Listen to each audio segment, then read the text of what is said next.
This original WSRE presentation is made possible by viewers like you. Thank you.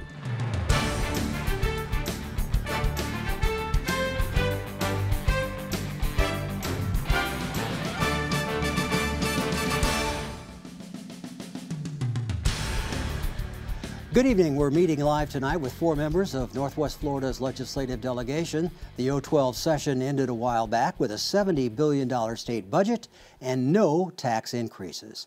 You're welcome to join the discussion with a question. You could call us now at 484-1223 or 1-800-239-WSRE. Or you can email us now at questions@wsre.org. Now the legislators. Senator Don Gates of Niceville chaired the reapportionment committee that changed the boundaries of Senate and House districts all over the state. His old district will be shown here, which included coastal areas from Perdido Key all the way east to Bay County. We'll take a look at the new map for these legislators a little later. Senator Greg Evers of Baker chaired the Committee on Criminal Justice and served on the Select Committee on Protecting Florida's Children. His previous district covered northern Escambia County eastward to Bay County. We also have 2 state representatives tonight from our area. Like the senators, they are Republicans. Clay Ford of Gulf Breeze was scheduled to be with us this evening, but he fell ill, and we wish him a speedy recovery. Matt Gates of Fort Walton Beach represents House District 4, encompassing parts of Okaloosa and Santa Rosa counties, at least it did. Served as vice chair of the Education Innovation Subcommittee. Also with us tonight, District 2 Representative Clay Ingram of Pensacola, the first-term representative vice chair of the Transportation and Highway Safety Subcommittee. Representatives Brad Drake and Doug Broxson were unable to be with us tonight. Our question number and email address will be on the screen. Let's start with how things stand today in Florida as a result of the 2012 session.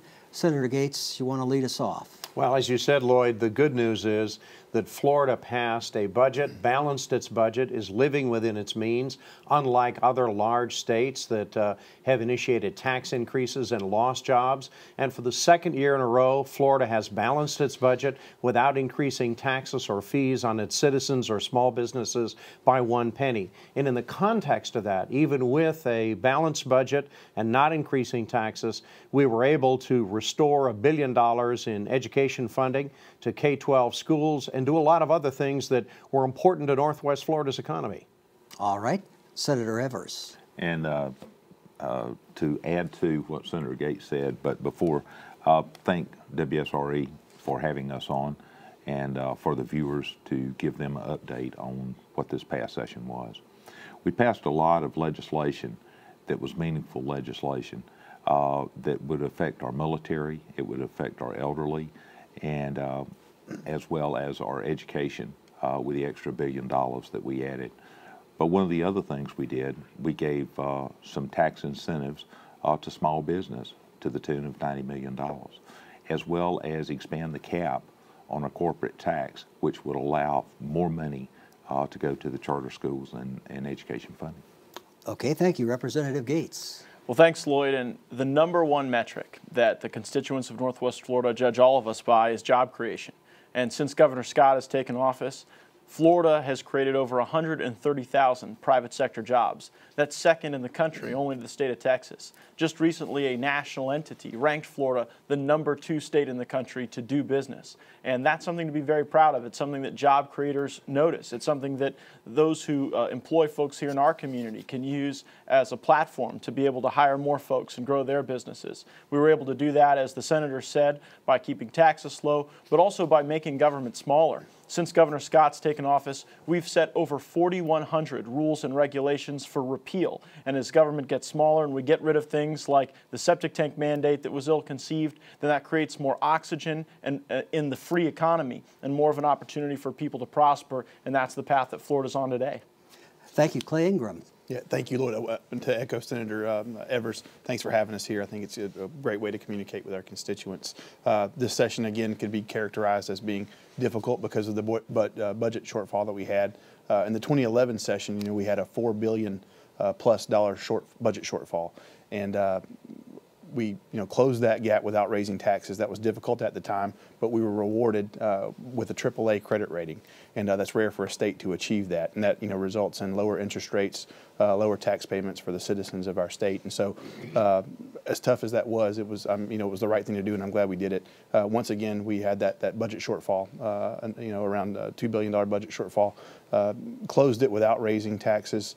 Something that I think that we all here had to stand firm and go and do. The easy way to close that is to raise taxes, and we didn't do that. And then that long term is the best thing that we possibly could have done.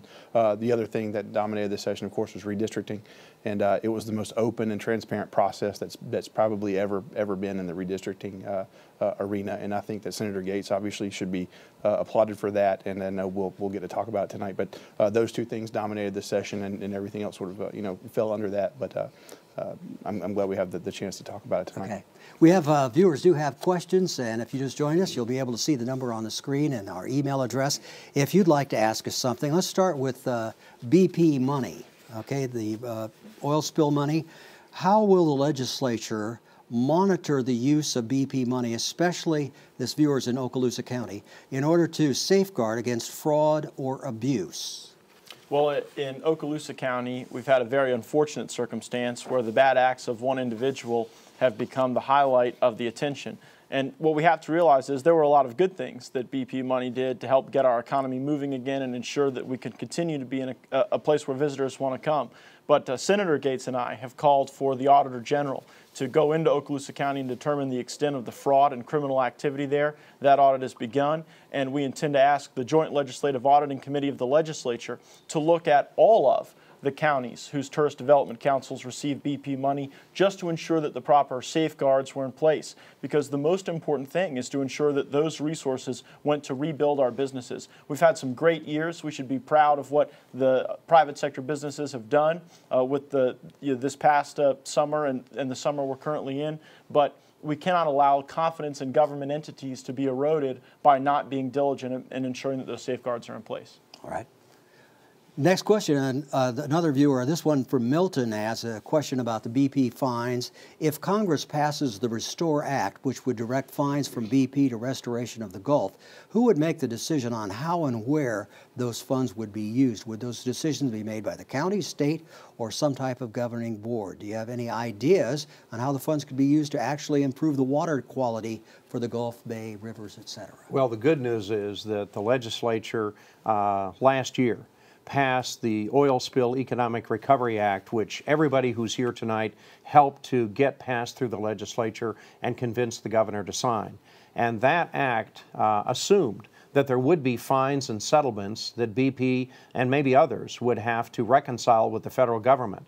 And that legislation provides, the legislation that we passed, provides that 75% of any fine and settlement money has to be spent to benefit the 8 counties that were materially affected by the oil spill. And my hope is that those decisions can be made as local as possible, but as Representative Gates said, with accountability for how the money is used. But the good news is 75% of that money will be spent here in the 8 counties of coastal Northwest Florida and not be drained away in Washington or Tallahassee.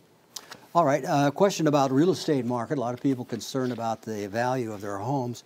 This viewer, Pensacola, says foreclosure is rampant in our area, with more than 50 properties are in foreclosure within 3 miles of my house. For this reason, prices are depressed, including the current estimated value of my own property, which is lower than it was when it was new 10 years ago. What's being done to restore the housing market? Yeah, well, if you don't make one step, one problem is that the glut of homes on the market that are in foreclosure pile up. The bankruptcy courts, or the judges that go through the foreclosure process, the houses sit there sometimes for a year or more. And so there's a movement, and I think it's probably a good thing to take houses that are abandoned, where no one lives in, or it's a warehouse situation, or a house with the grass growing up, no one lives there, and go through a non-judicial foreclosure process to get those homes out of the foreclosure process, and then cleaned up and back on the market where they're not a drag on the system. And so that's one thing that we've looked at doing, and I think that would be a step in the right direction. And the good news, Lloyd, is that our Attorney General, Pam Bondi, has been very aggressive at the federal level with other attorneys general in trying to bring those who wrongfully and fraudulently engaged in foreclosure actions against people, to bring them to account. And so there's a settlement that's very significant that the Attorney General is being able to bring back to Florida homeowners who were wrongly involved in a foreclosure action or were dealt with in an illegal or inappropriate way.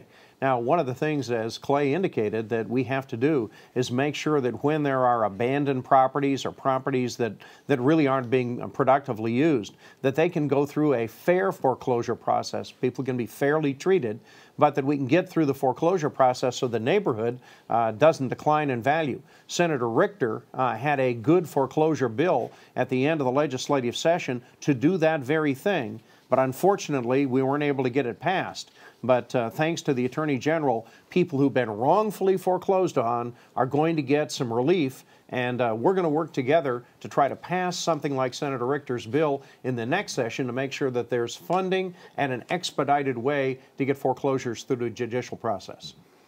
But Lloyd, going along with what's been discussed here, you know, in talking with home builders, custom home builders, the home building market has turned around. Folks are going back to work. Folks are having confidence in the government, and they're actually drawing the permits to build these homes.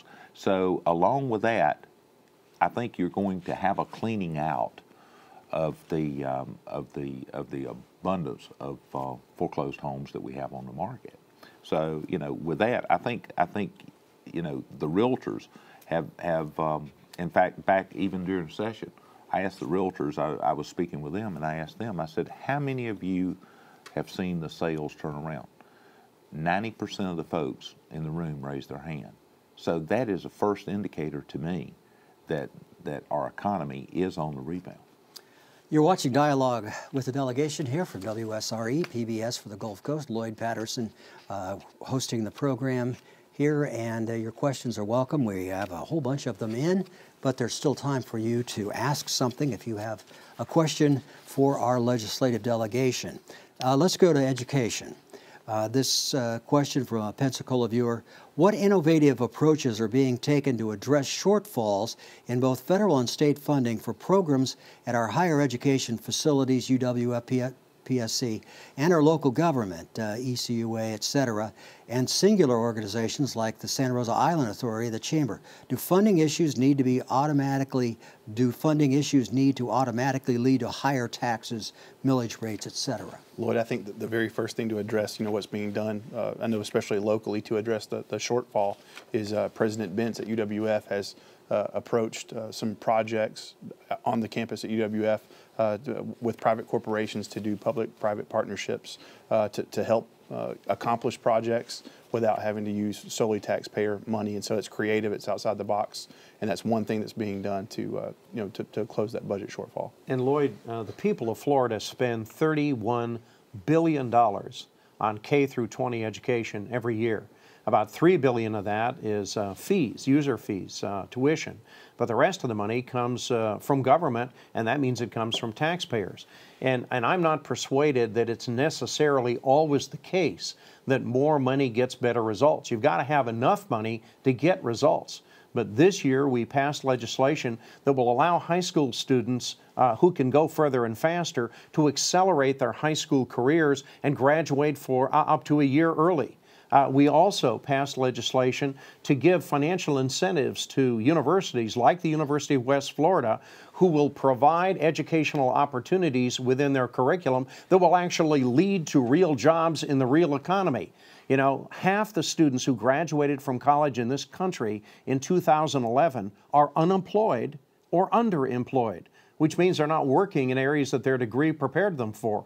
We have to have educational programs in our K-12 schools and in our colleges and universities that are linked to the realities and the opportunities in the economy, and all of us are going to be working toward that end in the next couple of years.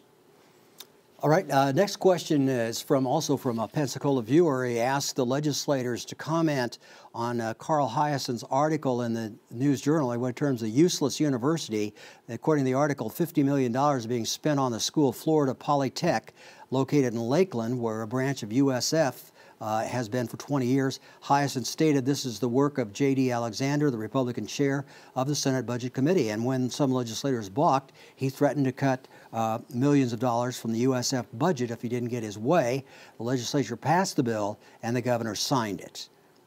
Your thoughts on creating a new Polytech school? Lloyd, I voted against creating a new Polytech university in the state of Florida because I thought it wasn't equitable to have an 18% cut at the University of West Florida and at other institutions, while at the same time building a new university in the middle of nowhere, far away from here, without what I believe to be an accurate market analysis of a need. And that's particularly the case because if there's truly a need for STEM and Polytech institutions, we have great institutions of higher learning now with the 11 existing universities, and we could have added programs and added the ability to do those things without the infrastructure that'll be in a new university. And I think that, at least from my perspective, the $50 million that our viewer references is only the beginning. This will now continue to be yet another mouth at the trough in higher education, and I think year after year it can be something that's harmful to the University of West Florida. That's why I didn't support it. Even in the best of families, there are disagreements. Representative Gates voted against it. Senator Gates voted for it. Carl Hyacint is best known as a novelist, not an education reporter, and his misuse of facts here indicates he ought to stay to novels. There's not $50 million that's appropriated. It was substantially less than that. If we really want to have an educational system that's lashed to the economy, then we've got to make sure that we have some lead institution, a magnet institution that is providing MIT-level education to students in IT areas and in career and technical areas. And that's exactly what Florida Polytech will do. Now, I agree with Representative Gates, it's another mouth at the trough, so we have to be very careful as we allocate funds that we only allocate funds based upon the performance of that university and actually preparing students to get real jobs, high-paying, high-demand jobs in Florida's economy. There's not been an 18% cut in the University of West Florida's operating budget. President Judy Benz was in my office the other day. They've not cut a penny from their operating budget. They cut their reserves. The universities in this state had as much reserves, they had $1 billion, as the whole state had. We asked them to draw down on their savings, just like families and small businesses are drawing down on their savings during a tough time. But no operational cuts at the University of West Florida. In fact, more funding for the University of West Florida. Thank you, Senator Gates. Do you support the new state policy of reducing general education credits from 36 hours to 30 hours for college degrees? The result may mean that some students graduate without sufficient training in writing, history, science, math, to mention a few of the possible changes. I would say that I would probably disagree with the person that asked that question because I think that reduction allows people to get into their major faster. The notion of general education is something that's become antiquated as we've needed to become more specified in the higher education product that's delivered so that people are actually ready for the realities of the new economy. And as the world gets smaller and we have to become more specialized, I think earlier and earlier we have to direct those who are in a learning environment into a situation where they can do the most good and be the most effective. All right, thank you. Another question from a local viewer. This person is concerned about de facto ageism in our current job market. He says his wife completed 2 academic programs at Pensacola State, high honors, went on to receive multiple honors and added certificates, and she remains unemployed after 2 years after this, and the person's over 50 years old. Do you have any concerns in that regard? The reality is folks are having to work longer than they have in the past. And part of that is lashed to the fact that folks are living longer than they did in the past. And I think that ageism really isn't the fundamental question that we have to ask ourselves as much as we have to ask ourselves to what extent are we going to have certain entitlement programs continue to be triggered. And that's more of a federal question than a state question, but we're all stakeholders in that outcome. folks that are Representative Ingram's age and my age are probably going to have to work longer than folks that are Senator Gates and Senator Evers' age are going to have to work, because the Social Security Trust Fund is neither, there's no trust and there's no fund. There's no money left, and so people have to work longer, and there's no other outcome that's possible there. And so it is true that folks will have to be in that job market for longer periods of time, and I think that really is something that whether folks agree or disagree with, it simply is the way we'll have to evolve as a society. Continue asking questions of our legislative delegation tonight. If you'd like to join us, you see the number and our email address on the screen. Question about employment. As great a place as our Emerald Coast area is there any thought and effort being applied to diversify the economic base such that we have a smaller percentage of retiree and hospitality-related employment, larger percentage of high-tech, high-dollar, high-value industry? Boy, that's a great question, and that's the question. We learned as a result of the oil spill that we have a fragile economy. When we had a perception problem as much as a real problem consequent to the oil spill, we were brought to our knees. And anytime the Pentagon gets the sniffles, we get pneumonia as far as our military is concerned. So the listener is exactly right that we have to diversify our economy. That's why when Senator Evers and these two representatives joined with me in passing the Oil Spill Economic Recovery Act, we designated $30 million that would be administered by the Haas Center at the University of West Florida specifically for grants and incentives to diversify our economy. I'll give you an example of something else that we've done. This past year, all four of us worked hard to get a $2 million appropriation for the Port of Pensacola and a $1 million additional appropriation for the University of West Florida, first to increase the ability of the port to take on new customers that would create higher paying jobs in our community, and the additional $1 million at the University of West Florida was for a doctoral program in physical therapy, and those folks make $70,000 or $80,000 a year and are right in the middle of the STEM economy. So your listener is exactly right, and we're taking steps, probably not as fast as I'd like, to move in that direction. All right. I was going to mention some additional, thank you, Lloyd, a couple of additional programs specifically to go after the qualified defense and space industry. There are some specific programs aimed at bringing those high-wage jobs. Obviously the Space Coast is losing a good bit of the NASA business that was there, and so we want to try to attract that and bring the Panhandle's a natural spot to bring some of those high-tech jobs of the people that worked at NASA. So there were some specific targeted incentives to bring those high-quality, high-tech, high-paying jobs that were formerly NASA jobs to keep them in the state and bring them to the Panhandle if possible.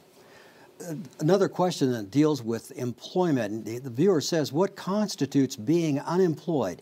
When do individuals fall off the rolls of the unemployed to become something else, like a long-term jobless, indigent, involuntarily retired, some other definition of folks without jobs? Who's not counted in the jobless statistics? Do you have any concerns that everybody's being counted fairly, and that the picture that we get, the data that we get about unemployment is a true? Well, Lloyd, those are metrics that we receive from the Department of Labor nationally, and I think it is accurate that there are people that are not being classified as unemployed but yet are underemployed or have stopped looking for jobs that we still have to deal with as a society in one way or another, and they're not contributing to the tax base. A recent study that was independently done of the United States Department of Labor indicates that when we count all of those metrics together, we are in a worse position now than we've been at any point since prior to the 1980s, that there could be upwards of 22% of the potential working age population that does not have an employment structure or status that they would like to have. Now, what does that mean in the state of Florida? It means that when we are determining what services to cut, what services to provide, we have to analyze the impact not only on the percentage of our population that's unemployed, but also those who are underemployed and perhaps those who are no longer seeking employment. But that doesn't mean we can give up. We have to make sure that we have every safety net in place, but also accountability to make sure that those who are receiving state benefits are actually doing their part. That's why everyone you see here in our delegation wanted to drug test those that get certain benefits from the state. Unfortunately, a liberal judge in Central Florida said that's unconstitutional, but the evaluation of all of these folks within the context of our services is something that will continue to evolve. All right. Voting, and the controversy over Florida's purging of the voting rolls. A viewer says, earlier today, U.S. Senator Nelson emailed me concerning the Florida 2011 election law, saying in part, for my part, I don't think we should be passing laws or conducting purges aimed at unduly limiting lawful citizens from exercising a fundamental right in our democracy, the right to vote. And the viewer asked, is that really the way the law is oriented? Is there a way to curtail voting more than once, voting by people claiming to be individuals who are really deceased and other ballots illegally cast? Well, the question is based on a false premise. The folks that are being purged by the state of Florida at the governor's direction by our Secretary of State are not those who are appropriately voting. Most of the time, it's people who are dead. So I guess we have this radical notion in Florida that dead people ought not cast ballots in our state. And see, here in Northwest Florida, we don't have rampant voter fraud. We have excellent supervisors of elections. We have great voting infrastructure. The problem is that down in areas like Palm Beach County and Broward County, there has been historically rampant voter fraud. And when we allow that to occur and we don't purge the voter rolls, then what happens is that our votes here in the Panhandle are devalued and mean less because of voter fraud in other parts of the state. So this is a positive thing for the Panhandle to ensure that we get those off the rolls who shouldn't be on the rolls. And frankly, I think that that the Attorney General of the United States, Mr. Holder, is meddling too much in state business by trying to tell us that we can't purge those who have already deceased. That may be the way they do it in Chicago, but it's not how we're going to do it in Florida. Senator Evers, we haven't heard from you for a bit. What are your thoughts on this? Well, on the voter fraud, I mean, I've got to agree that the standpoint, because of the population and because of reapportionment, we lost virtually one legislative House member and approximately a quarter of another senator from this area. And because of that vote shift and then actually moving further to South Florida, I think that it serves Northwest Florida very well for them to purge and get all the deceased and the folks that don't qualify to vote off the rolls, because it actually dilutes our voice here in the Panhandle. All right, continuing with our questions. The viewer believes that the so-called Stand Your Ground law needs to be repealed in Florida. Do you agree with that? Well, there's going to be a stampede on that issue. I'll tell you, in 2005, when Senator Evers was Representative Evers, he voted in favor of and helped to champion the Stand Your Ground law in Florida. Before that time, you had a legal duty to flee if your life was in danger. And that doesn't sound right to me. And in my view, if you have an elderly woman, or if you've got somebody in a wheelchair, if you've got a young student who's walking home at night, to suggest that that person has a legal duty to flee and they don't have a right or the option to defend themselves is just plain not common sense. So Representative Evers, who has been a staunch advocate and champion for the Second Amendment, was among those who got the Stand Your Ground law through the legislature in 2005. Bipartisan support. Rod Smith, the Democratic chairman of the state of Florida, was one of the co-sponsors. And now, because of this tragedy that's occurred in Sanford, which is going to get sorted out in the trial court, not in the media, but in the trial court, there are those who are opposed to the Second Amendment, who want to water down our gun laws, who are using this as an excuse to get the Stand Your Ground law repealed. And I will tell you that I think that's a mistake. As a senator of the state of Florida, when that matter comes before the Florida Senate, I will not vote to repeal Stand Your Ground. Now, I don't think that gives anybody the right to hunt folks down. It doesn't give them the right to do illegal things or be in illegal places with weapons. But if your life is threatened or your loved one's life is threatened, you have the option under Florida law, just like in most states, to stand your ground. That's American. That's the Second Amendment, and we're going to protect it. National media certainly gave Florida a beating over this Stand Your Ground law. I would yield to Senator Evers. He's the champion here. I'm going to tell you, it's sad, the events that happen in South Florida. But when you get back to the basic, you should have the right that you should not have to retreat. If someone is affecting a loved one or yourself, or putting your life or threatening your life endangerment, you should not have to move. You should be able to stand your ground.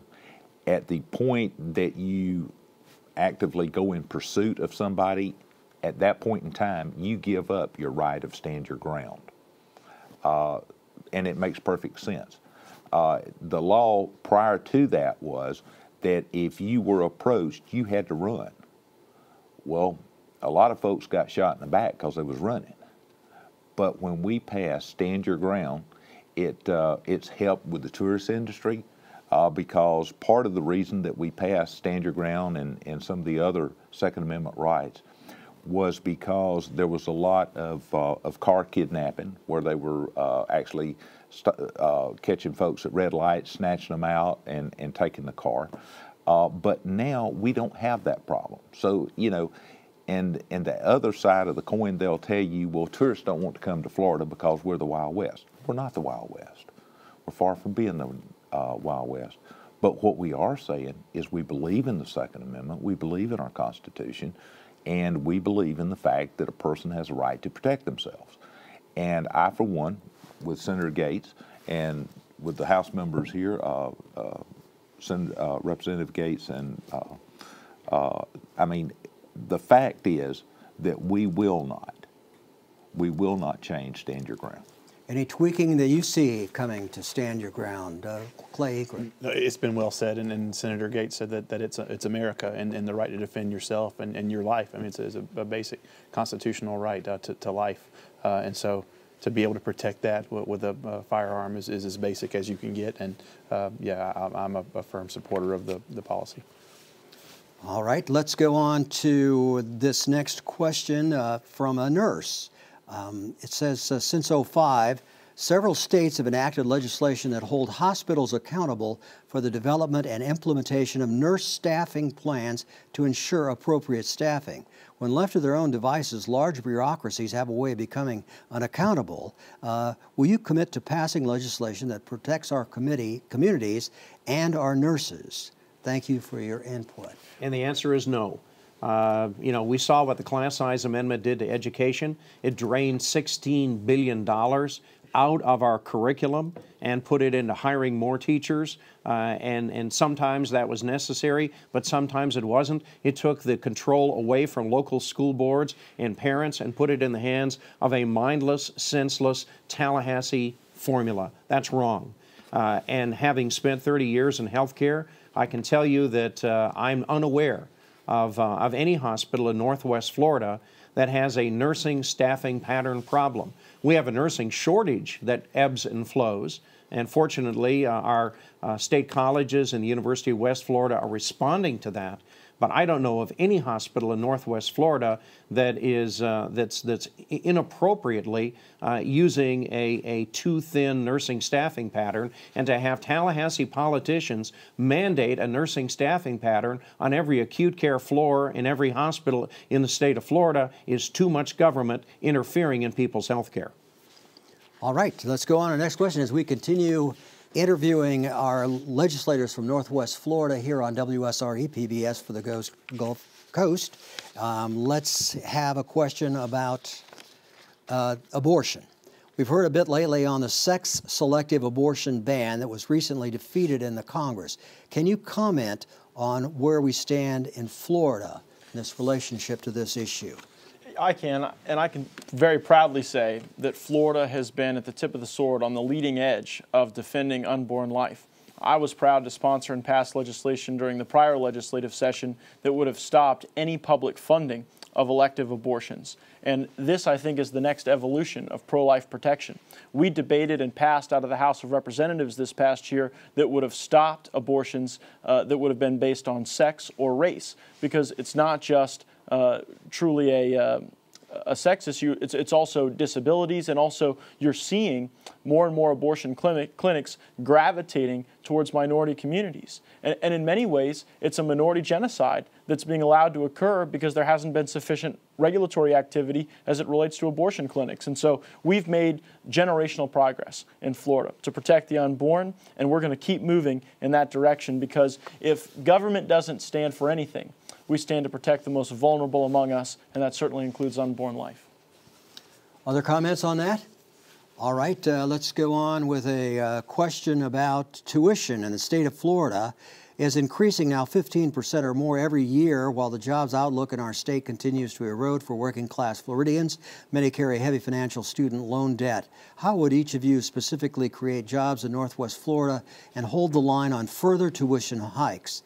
Can you cite some examples of the work you've done in this area? Sure. Well, first of all, I was one of 3 senators who voted against the legislation that would have allowed Florida State and the University of Florida to increase their tuition as much as they'd like, as often as they would like. Fortunately, even though the legislature passed the bill, the governor vetoed the bill. It seems to me that with students now owing $1 trillion in education debt, and with half of the 2011 graduating class from American colleges being unemployed or underemployed, we've got a real problem here. Imagine the liability warning we'd have to put on this product. It doesn't work half the time, and you're deeply in debt as a result of buying it. And so I think your viewer is right on the money. That's why I sponsored legislation. My colleagues strongly supported it. That's why it passed, to make sure that we had a physical therapy graduate program at the University of West Florida. That's why previously I sponsored the legislation to provide the graduate program in nursing at the University of West Florida, because those are areas in the economy where jobs really exist and people can really get high-paying jobs. We need to target our educational programming and resources to areas of the economy where there are jobs. That's what was that was the essence of the legislation that I passed this last year, that provides a $15 million bonus to the top 4 universities in this state, who can link their educational programs to graduates who actually get high-paying jobs. And we need to do more of that, and we will in the next 2 years. Your viewer is exactly right. That's what we need to focus on in education, lashing educational resources to the realities of the economy. And Lloyd, this is another one of those fun examples where there's disagreement within the Gates family, good-natured disagreement, of course, but here's the dynamic that we face right now in Florida. Taxpayers have no idea the extent to which they subsidize the higher education of others. It's a huge taxpayer subsidy. And so how do we get to that goal that we all agree with, that Senator Gates articulated? And the goal is to get students to enroll in classes and get degrees that will actually help them in the economy. And I believe that when we have artificially low tuition, which in Florida we have some of the lowest tuition in the country, then students don't have that incentive. They don't hear the drumbeat to ensure that what they're actually having other people pay for goes to value. So the higher, I think, the more skin that a student has in the game as far as their higher education, the more responsible they're going to be with the choices they make. I got a political science degree, and Lloyd, I'd have probably done better to major in volleyball, because at least then I would have graduated with a skill. And so how do we encourage more students to take those degrees and do those things like Senator Gates mentioned? And I think that we have to be real about the extent to which taxpayers who aren't going to college are subsidizing the education of those who are. With these disagreements between the Gates and the Gates family, you should televise your lunches on Sunday. Lloyd, the good news is we let Mom break all the ties. Yeah. Okay. Next question is this, related to drug testing for state employees, welfare recipients. Because legislators are paid by tax dollars, should they be drug tested like state employees or recipients of public money? This is a Navarre viewer. Would you submit to drug testing?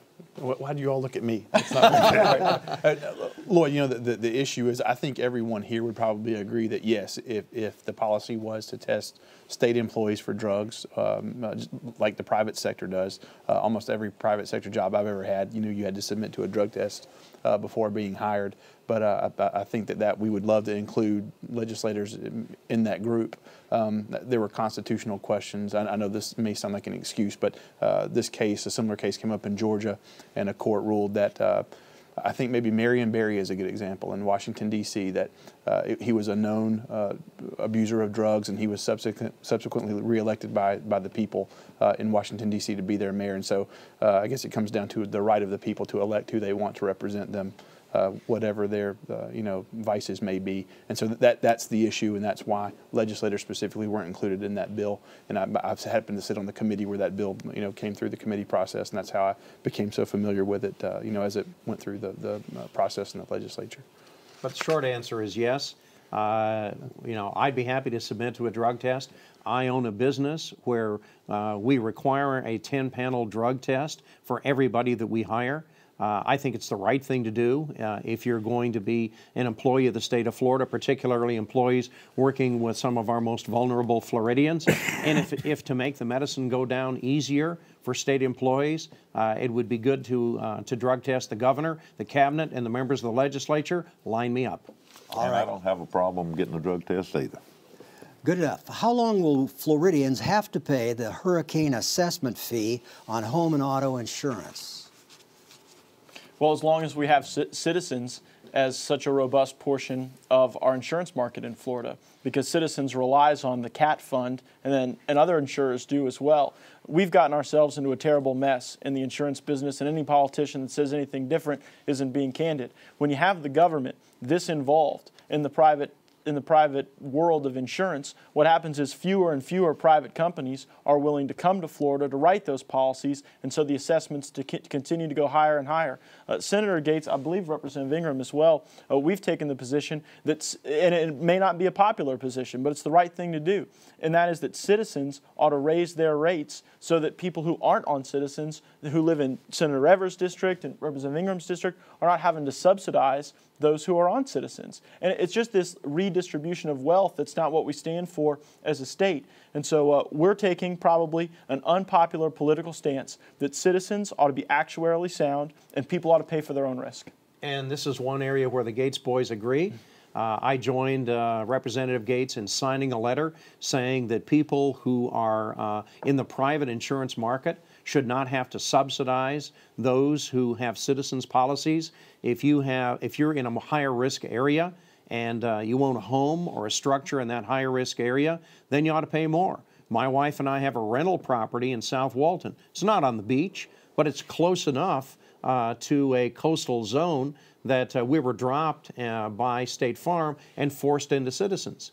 But Greg Evers, living in Baker, shouldn't subsidize that insurance payment for me. I should pay my own premium, and he should pay his. He shouldn't be forced involuntarily to subsidize me, and that's why we've signed the letter saying Citizens ought to be actuarially sound. But the other thing about it is, you know, everyone on their car insurance is being assessed. Yeah. And, you know, it's not right for folks that are in the military, that's stationed here, that's driving a car, to have to pay that assessment because cars have nothing to do with personal property insurance. Well, apparently they do, as far as the state. But it's not right. Yeah. They shouldn't. Lloyd, one additional step that I think most everyone here supported was in an effort to depopulate Citizens, or you know, Citizens was created as an insurer of last resort, where if you couldn't get insurance anywhere else, you could get a Citizens policy. It has moved away from that, and it's the largest insurer in the state now. And so we most of us here again supported a move to try to depopulate Citizens by allowing surplus lines carriers to come into the state. An example of that would be Lloyd's of London, a very reputable, very well-capitalized insurer, to come in and offer to open the Citizens book of business and find customers that they would like to take a chance on and offer them a private a product from the private market, and therefore, allow people to choose that if they'd rather have that. And the long-term effect would be to depopulate Citizens and get people off the Citizen rolls and onto the private rolls of private insurers. And I think that's a step. It's a small step, but a step in the right direction. All right. Let's talk about your new districts. You're going to go face election this year. You're going to be having new people who've never voted for Greg Evers or Clay Ingram before. You're taking a look at you. Let's take a look. First of all, Senator Gates, you headed this whole statewide redistricting thing, and it was a huge effort. Let's take a look at your new district. Your old district was sort of split, the top half of North Florida from the bottom half, the Panhandle. Right. And if we could take a look at his Senate district, the way it will look from now on. And here we go. We're going to take a close-in look at that, and you see... That's Senator Evers' district. That's my district. That's Senator Evers. District 2. That's District 2. In lieu of being District 1, that's District 2, which encompasses all of Escambia, all of Santa Rosa, and everything north of the interstate in Okaloosa, with the exception of the town of Crestview. All right, and who are you losing? Actually, I'm gaining the southern portion of Escambia, southern portion of Santa Rosa, and then my district moved eastward, which the old district moved eastward, which encompassed Walton, Washington, Holmes, and North Bay. So now I'm more consistent with Escambia, Santa Rosa, and just North Okaloosa. Yeah, and this new boundary, we'll take a look at Senator Gates' new district. Your district is more compact now as well, right? Well, it is, and I won the redistricting lottery because Senator Evers said I can still be his junior partner in Escambia and Santa Rosa County, but now I have all of northern Walton County. I have, as Senator Evers said, all of Okaloosa County except the far northern portion. I have all of Bay County, and I have Jackson and Holmes and Washington counties. And that means that I have the opportunity to represent small towns and rural areas across North Florida. And I was in Chipley last night. I can tell you, I won the redistricting lottery. I was able to get an extraordinarily good district, and it wasn't because I was chairman of the committee. That was the district, actually, that our opponents, the League of Women Voters and the Democratic Party, thought was appropriate for Northwest Florida. The citizens of Northwest Florida tended to testify at our public hearings in favor of keeping a coastal district and a rural district, but the Democrats and the League of Women Voters got their way, and so now Senator Evers has the far western portion, and I have the central portion of Northwest Florida. Okay, let's take a look at the House districts now, because you have some changes there too. And let's look at, for the legislators who are here tonight, of course, Matt Gaetz, Fort Walton Beach. Let's take a look at your House District 4 and see how it shapes up. You're losing some areas, you're gaining some other. Tell us about it. Well, the changes to House District 4 are relatively simple. I'm trading the Navarre community for the Crestview community, which is trading one great community for another great community. The great thing, Lloyd, in Northwest Florida is that we've got wonderful voters, wonderful constituents all around us. And so I don't think you'll find anyone that's unhappy here with the way redistricting shook out.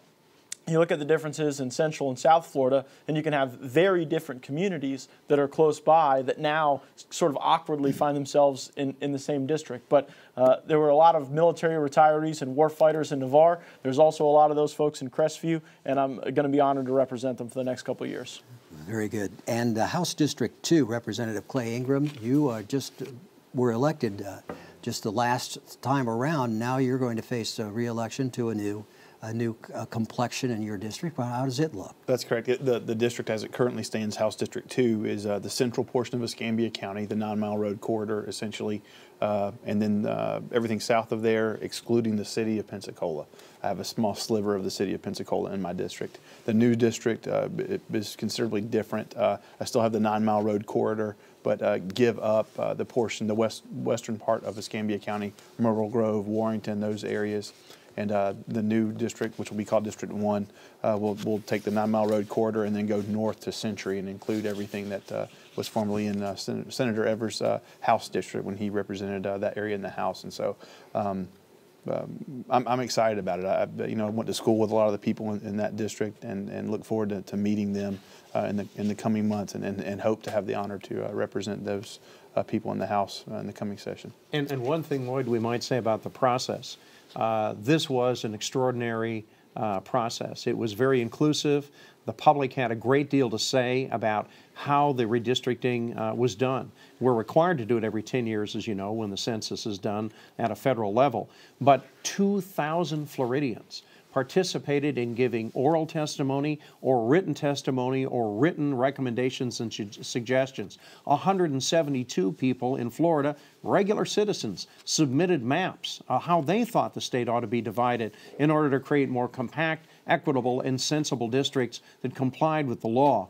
And those maps that were supplied by citizens and the testimony given by citizens as we went across the state in 26 public hearings formed the basis of the plan that we developed, which was passed by the legislature, ultimately approved by the Supreme Court, approved by the Federal Justice Department, and we're very proud of the results that we have. But Lloyd, one of the things that you also have to remember is because we are such a close-knit delegation, whether a constituent calls my office that lives in Senator Gates or Representative Gates or Clay Ingram's office, you know, we each try to assist one another in helping our constituents. So, you know, as far as we're concerned, you could draw a line there at Jackson in Bay County and just give us all back to the west, and we'd be happy. Yeah. The state, this part of the state is characterized as the most conservative area of Florida. Do you agree with that?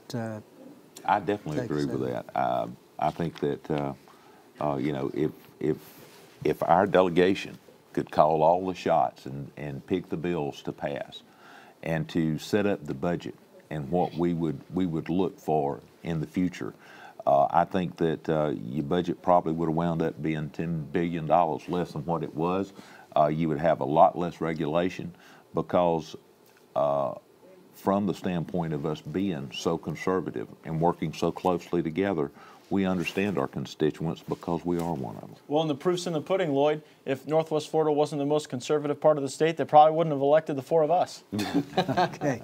Let's go back to questions from viewers, and people are concerned about the turtles on the beach around here. That's fair enough. Destruction of turtle eggs on the beach was recently in the news and highlighted the precarious existence of baby turtles that when they get trapped in the holes that beachgoers leave to the lights to attract them toward the shore instead of the water. The little turtles are getting killed. Santa Rosa has a light ordinance while Escambia does not. There's a patchwork of light ordinances around the state. Would it be possible to write a state ordinance to protect the sea turtles? Sure it would. We could even set the wattage for the lights. And if you let Tallahassee politicians and bureaucrats have their way, we'll even indicate what the hue and color of the lights ought to be. And when we get all done, it'll probably cost $10 million and work about 30% of the time. If you like citizens insurance, you'd like what we do if we would control all the lights on all the beaches all the way across Florida. This is something that local government ought to do. If you're an environmentalist, if you care about the turtles, and Matt and I have been part of turtle watches, then you got to have an opportunity to appear before your county commission where you only need to get 3 votes in order to set up the kind of regulations and the kind of environment that you want. If you have to get 21 votes in the state Senate, including votes from across the state, in order to get something done in your community, and 61 votes in the House of Representatives, and get the governor to agree as well, that's a lot longer distance to go than just going and getting your county commission or your local town or city council to give you 3 votes. Okay. Will the legislators be supporting destination casino gambling in Florida? How about in Northwest Florida? Not in Northwest Florida. I can't. No, I mean, I'll go on the record and just say no. No way. There were no legislators from Northwest Florida that believed that this was the right approach, particularly for our area of the state. And I believe there's tremendous risk for all of Florida to engage in this business because we are a family destination as a state, and we put that at risk when we try to mirror what's happening in Las Vegas. There was a group out of Malaysia that wanted to convince the Florida legislature to turn Miami Beach into the Las Vegas Strip. And literally their proposal would have required as much gambling to occur in Florida and Miami as the entire Las Vegas Strip, and that's just not the kind of future that we'd like to see for Florida. And I agree. I mean, I'm not going to throw my body in front of the bus that takes little old ladies to Biloxi, probably because my mother-in-law's on the bus. But I will tell you that I don't believe that gambling is the way to fund the critical services of our state. The promises of revenues never quite come true, and the problems that come with destination casinos and casino gambling really create a whole new culture and environment that I'm not sure we want here in Northwest Florida. So count me as a no vote. Okay. No objection to gambling at the dog tracks?